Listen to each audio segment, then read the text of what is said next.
அஸ்ஸலாமு அலைக்கும் வரஹ்மத்துல்லாஹி வபரகாத்து. இவர்களுடைய நோன்பையும் நோன்பில் செய்யக்கூடிய எந்த அமலையும் அல்லாஹ் ஏற்றுக்கொள்ள மாட்டான்.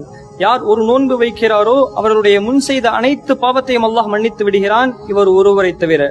யார் ஒரு நோன்பு வைக்கிறாரோ அவரை அல்லாஹ் 70 ஆண்டுகள் நரகத்திலிருந்து தூரமாக்குகிறான், இவர் ஒருவரை தவிர. நோன்பாளிகளுக்கென தனி வாசலை அல்லாஹ் சொர்க்கத்தில் வைத்திருக்கிறான். நோன்பு வைத்தவர்கள் அந்த வாசலில் நுழைவார்கள். இவர் நோன்பு வைத்தாலும் அதில் அவர் நுழைய முடியாது. இவர் நோன்பன்று புத்தாடை அணிந்திருந்தாலும் இவரிடமிருந்து அல்லாஹ் சந்தோஷத்தையும் நிம்மதியையும் அல்லாஹ் பிடுங்கி விடுகிறான். யார் அவர்?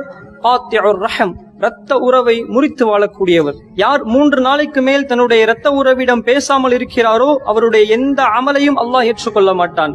3 நாளைக்கு மேல் ஆகியும் தன்னுடைய இரத்த உறவிடம் அவர் பேசாமல் இருந்து 3 நாட்கள், பல நாட்கள் ஆனால், பல வாரங்கள் ஆகியும், பல மாதங்கள் ஆகியும், பல வருடங்கள் ஆகியும் அவர் பேசாமல் இருந்தால் ஞாபகம் வைத்துக் கொள்ளுங்கள், கடைசியாக நாம் எப்போது அவரிடம் உறவை முறித்தோமோ அன்றுதான் நம்மளுடைய அமல்கள் அல்லாஹ்விடம் எடுத்துச் செல்லப்பட்டது.